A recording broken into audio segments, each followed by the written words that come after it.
Yes, we welcome back to another episode on Gunner Street, and today I will be recapping our 5-1 win over Bolton and looking ahead to Arsenal taking on Leicester at the weekend in a big Premier League clash.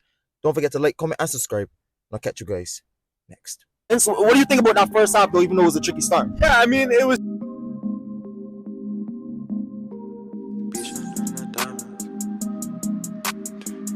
So like I said, people, don't forget to like, comment, and subscribe to the channel. We're on the road to 1,000 subscribers. All of your support is definitely loved and needed on this channel. I have Arsenal fan interviews, player analysis, player breakdowns, player analysis, post-match reviews, and match coverage of all Arsenal games here on this channel. So if you like anything Arsenal related, or you like anything to do with the men's national team of the United States, more of that content will be coming up soon into the next international break. But if you like any of that kind of content, don't forget to hit the like button, hit the subscribe button, and join the family.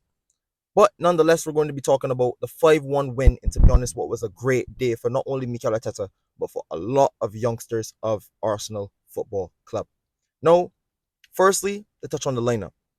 The lineup had a lot of kids in it, and a lot of kids made their debut. Not to mention a 16-year-old becoming Arsenal's youngest ever starter, in Jack Porter, who started in goal due to David Raya having a knock in the Man City game and not risking him. With Setford said to have another knock as well, and with Neto that we brought in from Bournemouth being cup tied, it left a 16-year-old to be put in goal, and to be honest, he stepped up to the test massively. It's a daunting task to ask a 16-year-old to go in goal in front of the Emirates with senior members around and have that responsibility as a goalkeeper at only 16 years old. So not only credit to every single player that made their debut and every single player that got their first start for the Arsenal, but credit to Jack Porter. So first of all, I want to start with that. But nonetheless, let's get straight into the game. I kind of recap the game. I kind of look forward to the Leicester game. So to be honest, the biggest story coming out of this game is Ethan Nwaneri. Nwaneri, 2 goals, played really, really well overall on the day. Really, really confident footballer. And to be honest, it's something Arsenal fans have been asking for a long time, to see more of Ethan Nwaneri and to see him get more minutes into this Arsenal team, especially with Martin Odegaard down, and we're looking like we lack that bit of creativity in the final third. He could be potentially the creator for us. And I know it is only against lesser opposition in Bolton, who are a League One team. And these youngsters at the under 21 level ended up playing League One teams at, I think, in the Papa John's Trophy. I think that's what it's called. So that's kind of the level that they're expected to perform like that against. But at the same time, in front of 60,000 in the Emirates, scoring your first 2 Arsenal goals is not no easy feat at only 17 years old. So credit to Ethan Nwaneri, who I thought, to be honest, was the man of the match. Very deserved for his 2 goals. I thought overall, like I said, his link-up play with Bukayo Saka down that right-hand side, he looked really confident dribbling. He looked really well in the press, looked energetic, looked organized, looked really, really good. And another player I want to mention, Miles Lewis-Skelly. Now, I've talked about these 2 youngsters on this channel, but Lewis-Skelly, again, proving why he's another one very, very close to breaking into the first team. When he finds Sterling for Nwaneri's first goal, a really lovely weighted pass in behind to Sterling, and that's a ball that they were trying to get done all game long before he even finds Sterling to find the assist.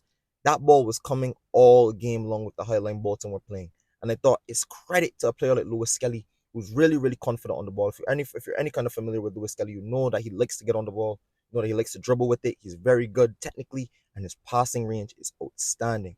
And him sliding into the 6, he fits the philosophy of Mikel Arteta really, really well. And I think that's a big credit to Mikel Arteta and his youth staff, Per Mertesacker, all the way down, Jack Wilshere and all of them, and everyone at London Colony. I think the way you see these youngsters come in and transition from youth to first team, seamlessly fitting into the first team, like Josh Nichols, who played right back, to be honest, who was really, really well. He played really, really well. Not tested, honestly. Won his headers, won his duels, won his tackles. Looked really, really well.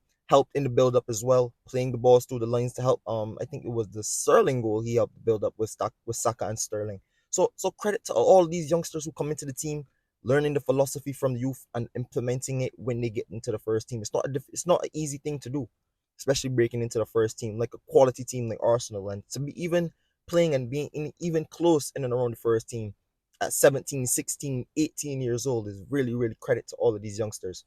But like I said, Miles Lewis-Skelly, a really, really, really good performance. He did come off with a bit of an injury today. It's actually his birthday at the time of recording, so happy birthday to Lewis-Skelly. It was a really, really, really good performance from a lot of the youngsters. Um, But even for senior players as well, I thought Calafiori came in, looked really, really good on the ball. Thought he dominated the game from the back, really kept it composed, really kept it controlled, good at ball playing, good at progressing, something we known Calafiori for from his days at Bologna and from his days in the Italian national team. Seeing him continue to progress as a great young player who's only 22 years old, even though I'm saying he's not a young player, only 22 years old, Calafiori. So credit to Calafiori, played really, really good. Um, and the front line, to be honest, I thought a lot of people were talking about Gabriel Jesus, him coming into the team. What does that mean?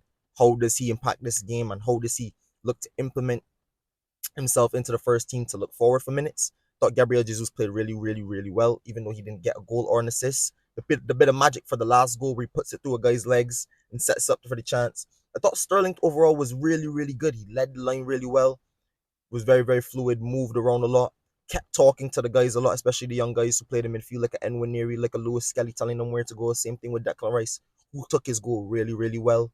I would forget to say Josh Nichols with the assist for Declan Rice's goal, so credit to Josh Nichols as well. Really, really good. But overall, like I said, a good performance. We're into the next round of the Carabao Cup against Preston, so good draw, a good draw again. Even though it is away, we might see a stronger team from Mikel Arteta. Probably might not go so youth heavy, but hey, listen, I think Preston, we should be beating Preston, especially if we was to play the kids as well.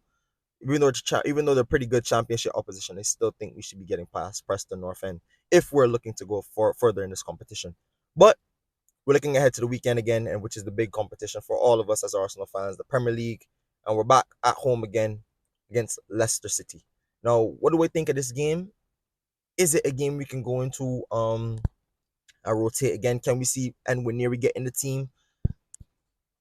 Honestly, potentially we could see potentially Nwaneri come into the team. I thought he definitely gave the manager a headache. Him and Raheem Sterling, who I thought also played well at against Bolton, definitely gave the manager a headache.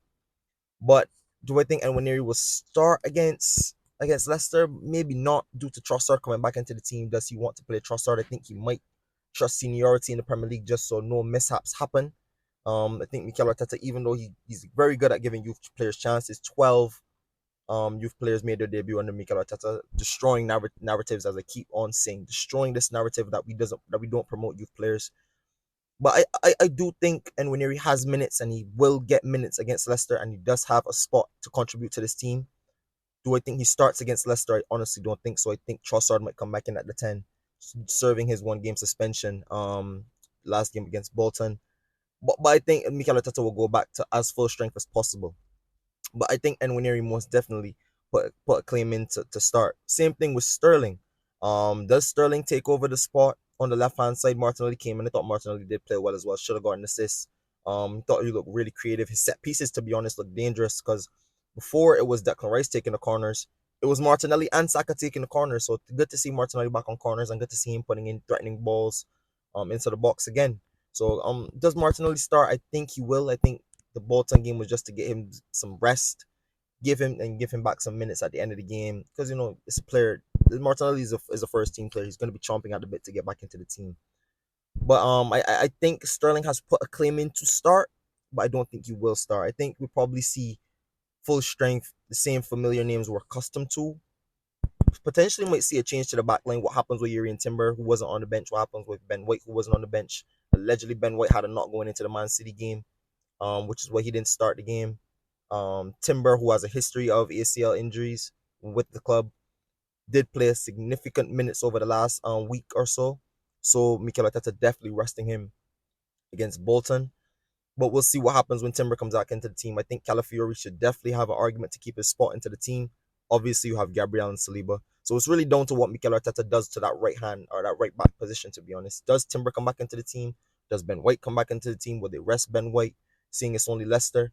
Does Josh Nichols get named on the bench again? Because we've seen him getting in and around the team. It's going to be really interesting against Leicester at the weekend. And I'll further preview this with KP on the channel coming later this week or probably tomorrow. But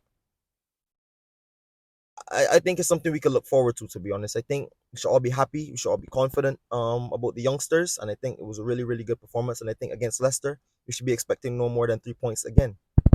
We should be expecting no less than 3 points again, I should say. But yeah, guys, like I said, that's all for the review of the Bolton game and look ahead towards the Leicester game. Don't forget to like, comment, and subscribe to the channel. We're on the road to 1,000 subscribers. If you like anything to do with Arsenal content and creation, I have all of it here on this channel with fan interviews, player analysis, player breakdowns, and all of the sort about Arsenal content here on this channel. And yeah, I know it's a bit of a different setup. You guys probably never seen me record a video in the car on my channel, so here you go, a bit of a different one for you guys today, but a video nonetheless. So like I said, don't forget to like, comment, and subscribe to the channel, and I'll catch you guys on the next one. Peace.